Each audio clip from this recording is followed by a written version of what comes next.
Hello and welcome to the Car Care and Auto Reviews channel, and welcome to the 2023 Honda CR-V, one of Honda's most popular models. And in today's video, we're going to look at this new generation of 2023. We're going to talk about some technical specifications, look at the inside, outside, in a fashion you normally do not see in normal car reviews. So without further ado, let's get right into it.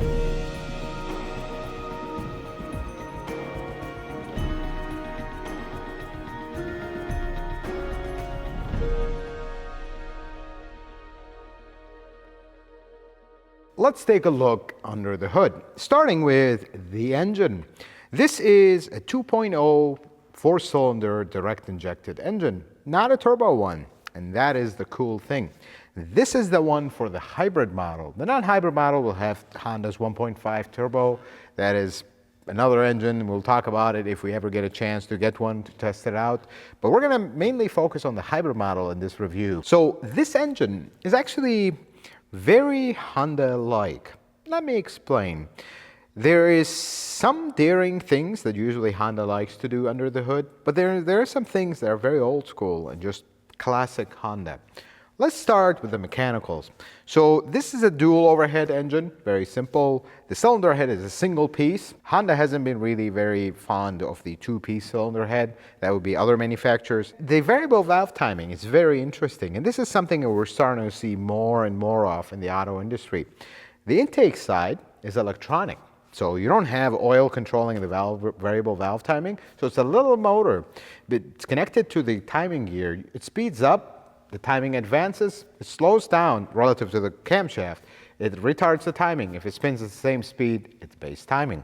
Very simple concept. Sounds very complicated and unreliable. Actually, it is very reliable because there is no oil involved. It's just the motor sits right on the outside, takes 5 minutes to replace, and that's about it. This design has been widely used in the auto industry. Toyota uses it, Mazda uses it, Hyundai uses it, and Honda uses it.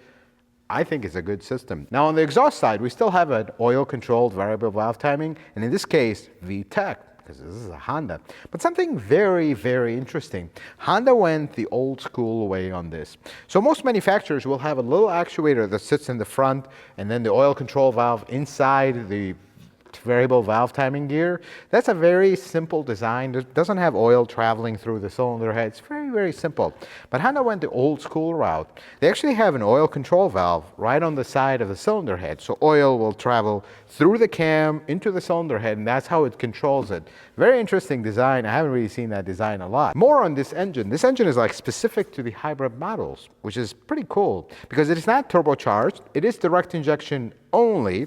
However, it's a multi-stage direct injection, and the idea of that is they're trying in a way to minimize carbon buildup. However, it's inevitable, unfortunately. They don't have like Ford does or Hyundai does or Toyota does with the dual injection. They only have direct injection here. More on the mechanical stuff of the cylinder head. The exhaust manifold is an integrated one, so you don't have an exhaust manifold, it's just integrated into the cylinder head. The exhaust pipe just hooks onto it. That is something Honda's been doing for a very long time. They were actually one of the ones that pioneered this design.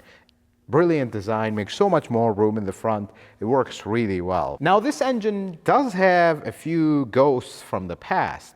For those who have owned early 2000s or even late 90s Hondas, you will remember this EGR valve shape.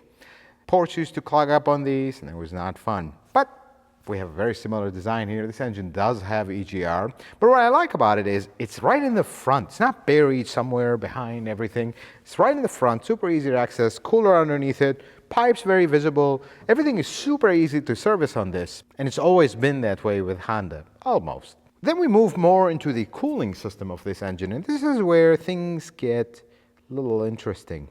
See, most hybrids, they will have a mega complicated cooling system with valves. And you look at the second generation Prius, for example, with its storage tank. I mean, hybrids always had a super complicated cooling system just because. This one has very simple cooling system. I mean, it has a thermostat, has a water pump. Water pump is electric. It is not belt driven, which makes sense. And then that's about it. Cooling goes to the heater core. Cooling goes to the EGR cooler, and that's about it. There's no valve, there's nothing.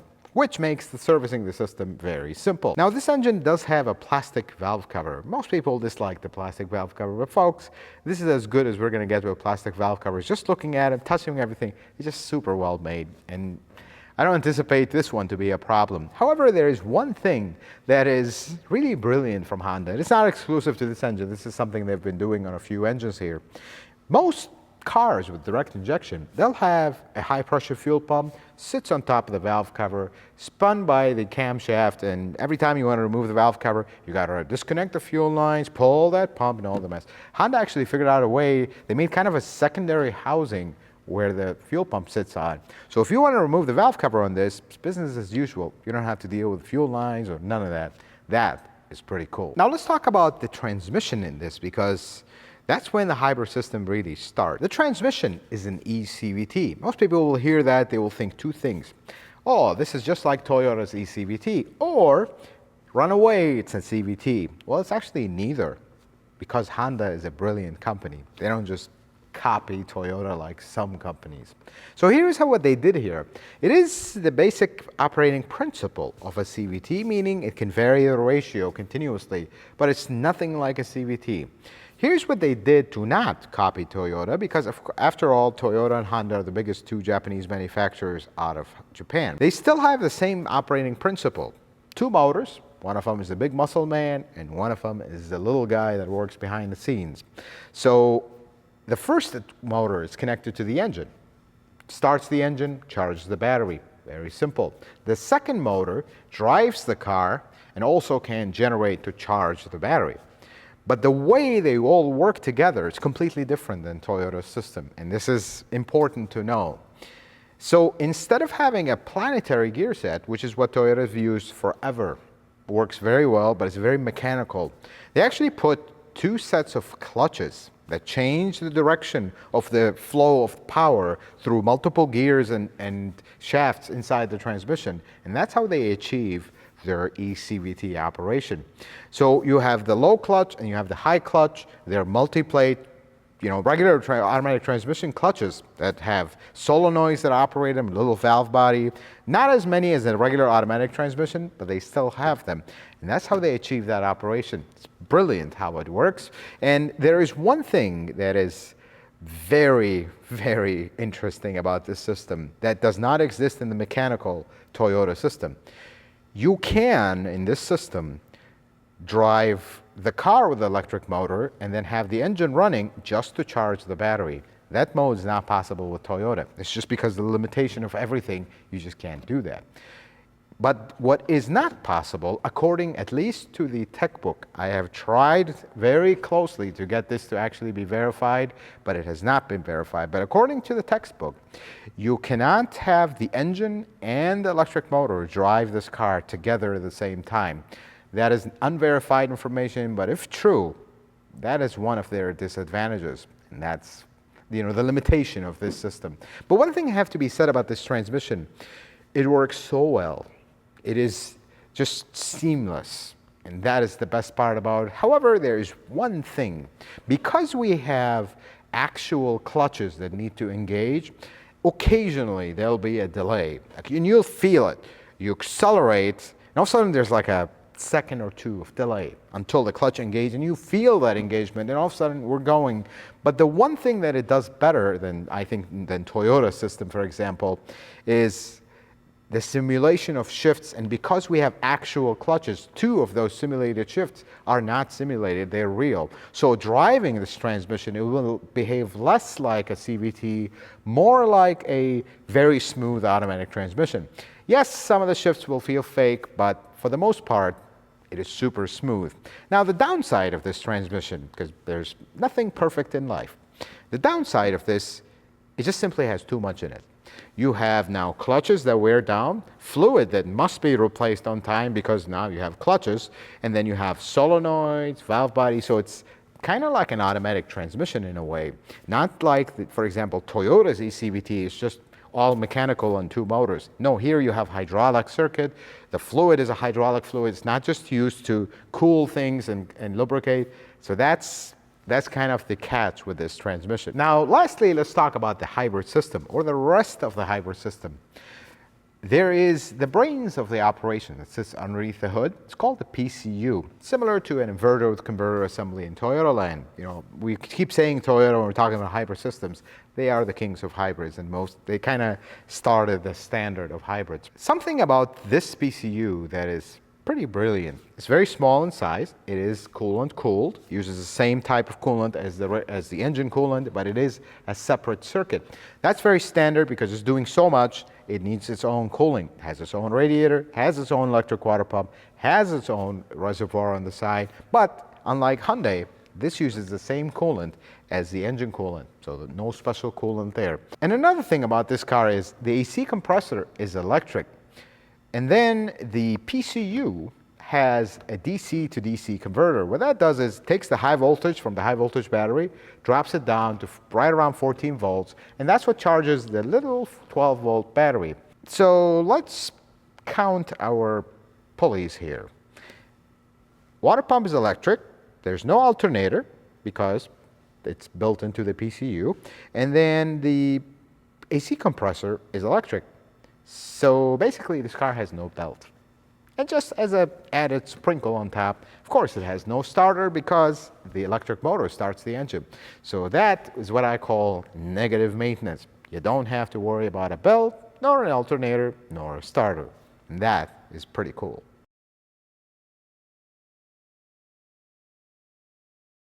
Let's take a look underneath the 2023 Honda CR-V.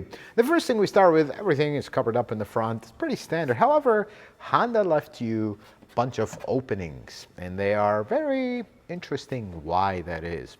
So this is cooling openings for the power steering electric motor. We're going to look at that in a second. But that exposes one thing that Honda loves to do, which is aluminum oil pans. They've been doing this for such a long time. It's such a horrendous idea. Here's the future of this pan. At some point, some mechanic will decide to over-tighten the drain plug, strip the drain plug thread, and there is that. If this was steel, it would be much better, much stronger, but it is aluminum. The second opening exposes the flex pipe on the exhaust, which I kind of wish we would go away from flex pipes because that's the first thing that's going to leak when this car gets old, but they still have flex pipes. Then the third opening is for the engine mount at the bottom. Now this subframe is pretty interesting because it is a steel subframe. This is the lift point right here. But then when you go look in the back, it has like an aluminum part infused in it. This section is aluminum, not steel. Then we look here at this massive motor. I mean, this thing is huge. This is for the power steering. This is what actually makes the power steering work, which is pretty interesting that it's this big and this close to the exhaust. They did put this heat shield, but it is a little too close to the exhaust. And I love how they covered the metal part from the exhaust, but the plastic part is exposed. That's just how they did it. Then we go look at the front brakes and the front suspension. Something interesting about this caliper is it is a dual piston caliper. You look at it right here, dual piston caliper on a hybrid car. Usually overkill, but we're not going to complain about it. That is not a bad idea. Now when we look at more stuff with the suspension, Honda finally got away from their plastic sway bar links. This is actually aluminum, which is nice. This control arm is steel, and then the ball joint is detached from it. This is actually a very cool design. Honda did not always have this design, but now they do, which is pretty cool. The knuckle is all steel, and this is where things start to be a little strange. So you have a steel knuckle, which is pretty heavy, and then an aluminum tie rod. They're trying to save weight, but it's kind of not going well because all the departments are not talking to each other. That's how I feel this is. Because you come look here, the base of the control arm where the bushing is, it is aluminum, but half the subframe is aluminum and the other half is steel. I don't know, too much going on. And then in a hybrid car, there is a drive shaft and a transfer case. Very little cute transfer case, but nonetheless, it is a transfer case. This is one of the things that are kind of the downsides of this, because you look at companies like Toyota, their hybrids, They will have a rear motor that drives the rear wheels. There's no drive shaft, there's no transfer case, none of that stuff. It actually is a better design than this. This is kind of in the old school. This is kind of on the bad old school, if you would. You have more components, more stuff that wears down, and you don't have rear regenerative braking. And that's unfortunate. But then we look at more of the details of the body. You notice there's covers here, but there's nothing here. And just by looking at the sealer application here, it does look much better than the likes of Hyundai, for example, but it is a lot of exposed space. This car is pretty quiet, so I suppose this doesn't affect it a lot, but it is pretty exposed here, and rust will be an issue because I see a lot of open seams. Like if you look here, although this is a downward one, but salt will find a way to get in these openings. I wish this was covered as well, like with the seam sealer. It's not, and that's okay. Then we look here, there's some structural like braces. That's a pretty interesting spot for a structural brace. There's one here, there's one here, and there's another one on the other side. Pretty interesting. Then we have this big cover here, which leads us to the fuel tank and leads us to a Honda signature thing. You look at this bar. Honda loves to do this. They put this bar on one side, not the other side. This is meant so in case the car crashes, there's something to support the fuel tank from getting a direct impact. It's only on one side, not the other side. That's just how they do it always. The exhaust is really straightforward. It doesn't really curve because we don't have any intrusions for the battery, because the battery takes away from your interior space. We'll talk about that later on in the video. Then we go in the back, and this is the rear differential and the coupler. This is what makes all-wheel drive happen. And if you look at something, this is the coupler. I mean, it's a massive unit. And then you look at the cute little differential here. This is a very small differential. If you look at it, this is where the ring gear is. It's a very small differential with very small axles. I suppose this somewhat makes sense. This is not an off-roading car. This is just a simple commuter with all-wheel drive for snow and whatnot. But then there's more of that strangeness going on. You remember we talked about the aluminum tie rods and then the steel knuckle in the front. In the back, everything is reversed. We have aluminum lower control arms, which is something I don't see a lot in the auto industry. Pretty expensive to do this and very lightweight. I guess this works. And then the sway bar link is also aluminum. The knuckle is also aluminum, and there's a lot of aluminum in the back. I guess the team that was working in the back decided aluminum was the way to go, and everything's aluminum. Very small sway bar. That's just standard with cars like this. Electronic parking brake in the back. I love this style. Honda was one of the first that uses a different parking brake mechanism with the cable and lever, and they love to seize, and the screw-in caliper. I'm glad that's all gone because this is very reliable and very simple. Then there is some deception going on here. You look at this car from the back, it has two exhaust tips, but actually now that we're looking at it, it does not, because we only have one muffler here and big void here. I'm assuming because this is the hybrid, it only has one. Maybe the other models will have real dual exhaust, but this one does not.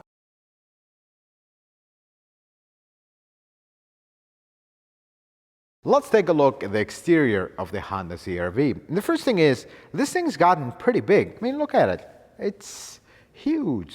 There was a day where the CR-V was a tiny little SUV. Now it's almost the size of a Pilot, of the old Pilot. But that's how the times are. Cars are getting bigger. But then we look at the front, and this is kind of the new Honda design. I really like it. It just looks, it's aggressive, but it's not too much. And there's not really a lot going on. You do have the very small headlights with a strip of LED at the top. Looks very elegant, very classy. And there's a lot of piano black going on. And in the typical fashion of Honda, they love to put their logo very large. And the radar sensor is behind that. It works pretty good. They do have like these cutouts. What looks like a fog light would go there, but there's actually not a fog light. And that is just what they decided to do. But the one thing is, the bottom of the bumper is black. They do have a different color in the middle, but this side is all black and covered up. It almost feels like the base model, and this is the highest sport touring trim. That's what they decided to do. Not the end of the world. But of course they have this grille that is like multi-layered. It's very beautiful to look at, but if you've ever had to clean one, you'll know they're not a good idea. They're extremely difficult to clean and keep clean, and it is piano black, so yeah, that's how the automotive industry is going these days. But then as we go to the side, there's something going on here that is pretty interesting, and if it's kind of from far away you don't notice it, but then when you start looking at the details, first let's look at this detail on the hood. So you got this line coming in, and then it kind of stops right here and then turns back and goes back, making almost like a one plane, 2, 3, and 4.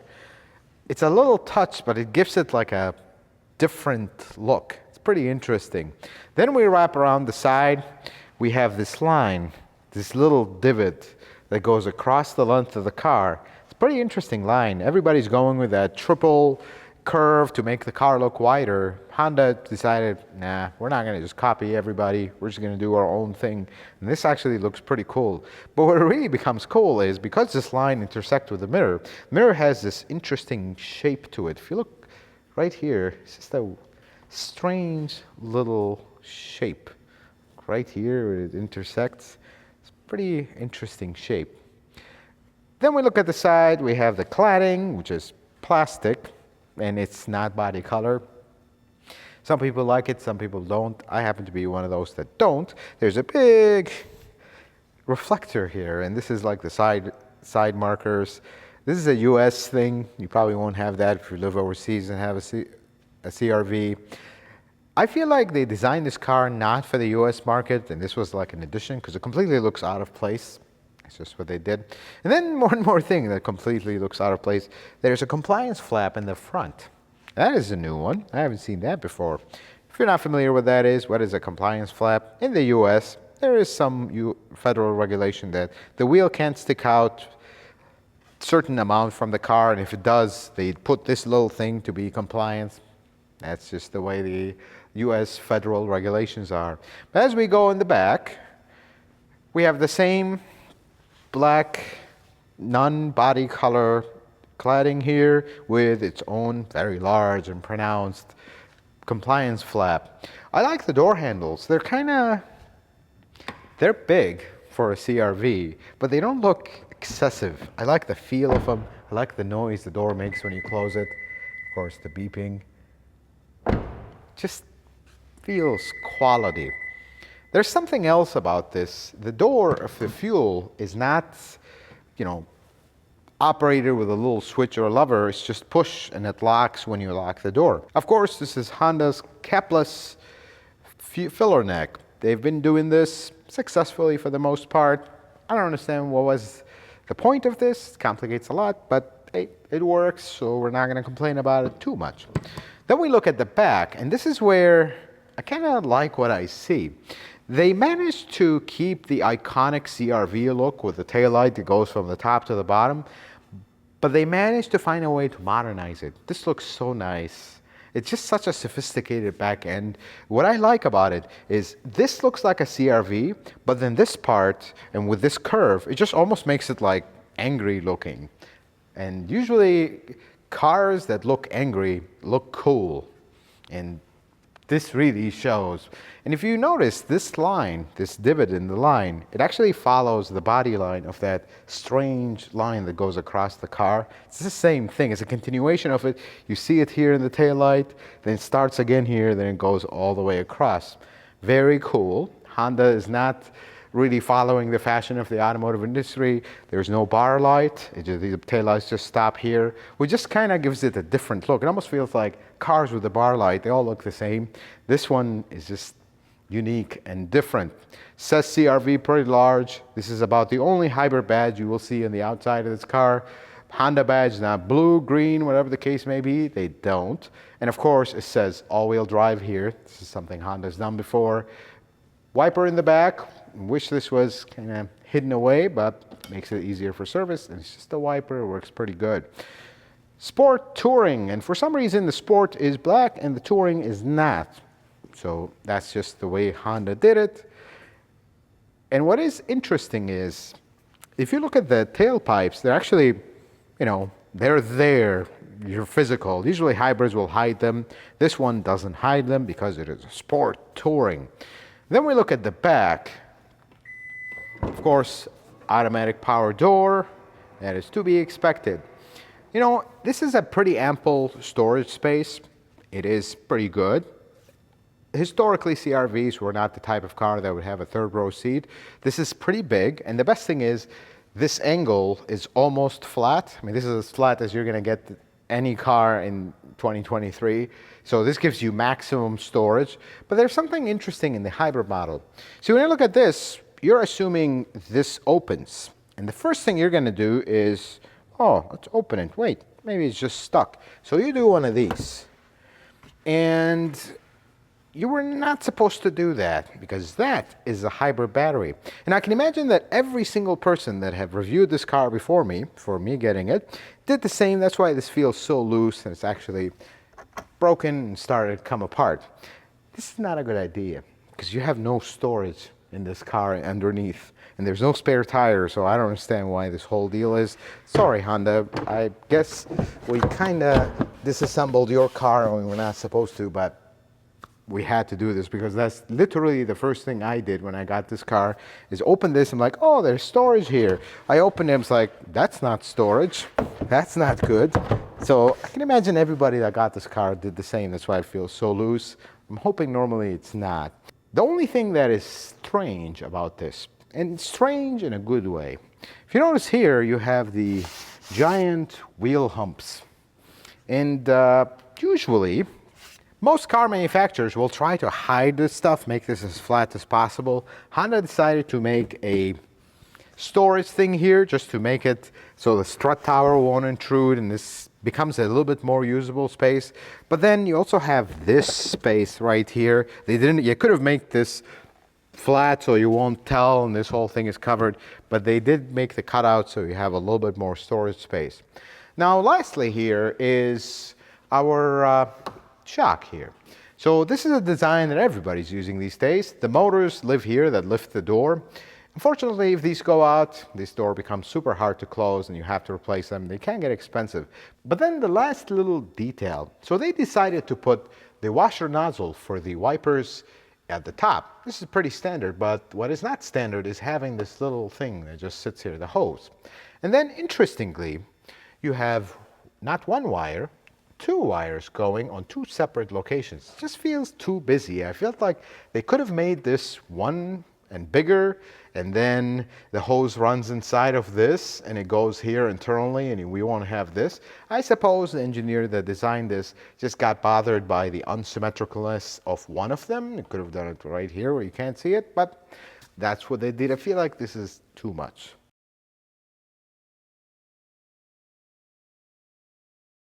Let's talk about the interior of the 2023 Honda CR-V. There's something to be said about this Honda and all modern Hondas. They're really doing their interiors well lately. I mean, everything here, from the moment you step in, it just feels solid. And that is a very nice feeling lately in the automotive industry. You look at the dash overall, this is such a nice place to be in. And the other thing is, it's so easy to operate. Some of my favorite things here, they have this mesh, almost looks like a mesh grill that runs across the dash. And they have the AC vents integrated in them with these little knobs. It just looks so nice. It looks like there's no interruption to the line, but yet they found a way to integrate the vents into them. And then we move into more the traditional stuff. Look, this is not a car that's trying to be a spaceship. This is a car that's trying to be nice to you so you can use it every single day to commute without having to think about it. Things like the physical HVAC controls, they're right here. They're super easy to operate, and you don't really need to think about it. Very simple laid out. But the best part is, this is where the quality of this interior starts to show. You turn the knobs, they make this very satisfying sound. Let's hear it. Feels very nice. And this is the little stuff that make a difference. And then you look right in the center stack here. Physical shifter, cable operated physical shifter. And this is the good way. And right next to it, you have your drive mode with a very satisfying noise that it makes when you operate it. Parking brake is electronic, it's button right here. Brake hold, and this is something I wish every single manufacturer has. The brake hold on this one, when you turn it on, every time you start the car, it remains on until you've physically shut it off. That is a cool thing. But then we move past the kind of the functionality of things. Look, there is not really high-end materials here. I mean, this is fake leather, and everything else is pretty much hard plastic of one way, shape, or form. But it just feels super nice. I mean, the material, the way everything is fitting together, is just perfection. That's the only word we can say here. The minute you step into this interior, it's a nice place to be. And on top of that, it just feels solid. And it's quiet. It is very refined, very sophisticated. And that's what Honda is really doing well in lately. But then there are a few things that are very interesting here. First thing is the infotainment system. It can be on the smaller side, but again, I'm not against that. We don't need a giant iPad in the middle of the dash. But then there is the choice of things. There's a volume button, which also makes a very satisfying noise when you turn it. But then the skip track, there's one on the steering wheel, and then the other one is towards the driver. I wish it was towards the passenger, so the passenger won't have to lean in to get it. But small thing, I suppose. But then the other interesting thing, they decided to put the heated seat button in the middle of the steering wheel. I mean, it's literally right in the middle of the steering wheel. Interesting place. Could have put it to the side, would have worked okay as well, but they decided to put it on the steering wheel. Another thing about this one is the gauges. So they didn't go all spaceship screen on us. It's actually half screen, half physical gauge. And it's an Optotronic gauge that looks very sophisticated. It looks very nice. Folks, this interior is probably what is going to win many people over, because less is more in this interior, and that's exactly what they're going for. It's a very sophisticated design, but it's not too much. If you look at it, it's a flat dash. There's nothing really design-wise about it, but that's the whole point. The operation of the various controls here is so simple. It's the breath of fresh air. When you sit in a car like this, and 2 minutes into a foreign car that you just sat in it, you already know how to use everything, and it's very simple. It'll not intrude on your life to figure out how something works. That is very nice. Let's talk about the back seat of the CR-V. And there is something of a giant highlight here. This thing has grown in size, as we talked about, and you can really feel that on the interior. I mean, this is my sitting position in the passenger seat. There is huge space here, and there is huge space on top of my head as well. I am 5'7", just for reference, for you to know. Then there is one more thing that's very interesting. Usually in cars that are all-wheel drive or rear-wheel drive, you'll have a giant hump in the middle. This hump is so small, it is really nice. I wish every manufacturer will figure out a way to make the hump this low, because this is really cool. I mean, even sitting here in the back, you have your own AC vents here. It's a very nice place to be, and this is definitely a place for tall adults to sit in very comfortably for a very long time.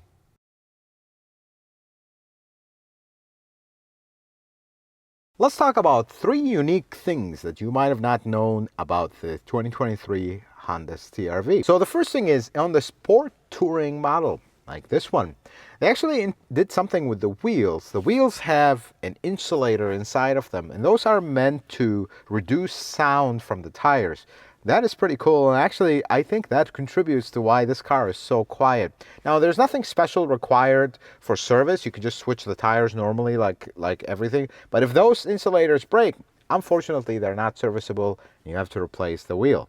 The second thing is, you can start this car without pressing the brake pedal.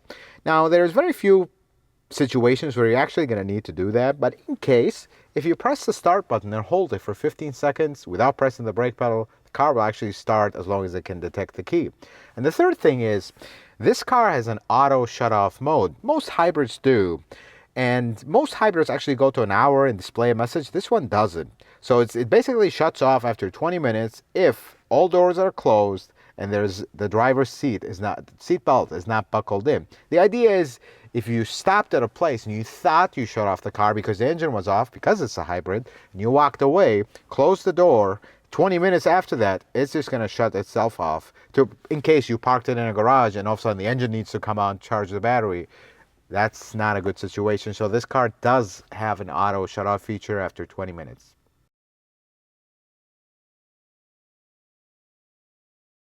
Let's talk about some things I do not like about the 2023 Honda CR-V.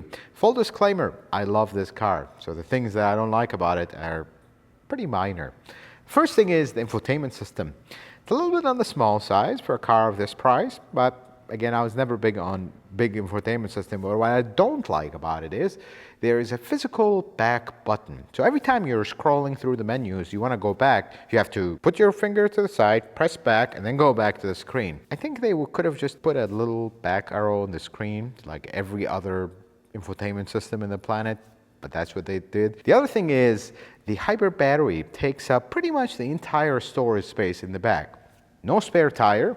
And that's kind of the casualty of that. But I don't understand why they could have just put the hybrid battery in a better place. I mean, it literally kills all your storage space in the back. Usually cars like this will have like a door that opens, you have a storage underneath, not this one. And lastly, the parking brake. Now, we talked about the brake hold being one of the greatest things, that it saves your setting. When you shut off the car, start, it's still brake hold. But the parking brake, it won't engage automatically until you stop the car, put it in park, shut it off, then it engages. I wish every time you put it in park, it engages. Well, it doesn't, and that kind of defeats its purpose. So should you buy a 2023 Honda CR-V? Folks, this SUV is very refined, very smooth, very well made. I mean, the moment you open the door and you go inside, there's just that feel of well built. And that is something Honda's known for. But in here, you get inside of it, I mean, you don't have really exotic materials, Napa leather and suede this and very cool materials, but just everything feels well. That's the best part. Car manufacturers these days are trying to impress you with all the high-tech materials and the exotic, and they're trying basically to bring the luxury car features into their normal cars. But in here, you don't really need that. This car drives very smooth, super comfortable, is actually very large for its segment, and everything feels solid. Everything feels easy to use. It's a car that makes you comfortable, smile. Perhaps it's not the most exciting car in the world, but it is very well done. And you can tell that the minute you step in it. But then there's more. The reliability for this model is expected to be very high, among the highest, because of the way Honda did things. And there are certain things in this. There's no turbo. Yes, there is direct injection, but overall, as a mechanic looking under the hood, everything is well made. I mean, you could just tell by looking at things, touching things, everything is super well made under the hood, super well made underneath it, and that's why you buy a Honda in the end. The only thing about the hybrid model, perhaps it is not the most reliable model in the planet. There is Toyota, after all. Their system is a little bit better on long-term reliability, but still, we're talking about the first and second on the list here, in my opinion. Having said that, don't mistake this for an unreliable car. I mean, things are really well made here. I really like the CR-V. There is very little, you notice when we talk about things we don't like, there's very little stuff I don't like about it. This is really well done. Folks, I hope this video was helpful and informative. I hope you learned something new. If you like it, consider giving it a thumbs up. If you're not a subscriber, consider subscribing to the channel. Check out some of my other videos. Until the next video, folks, may the Lord bless you and keep you, and you have yourself a wonderful day.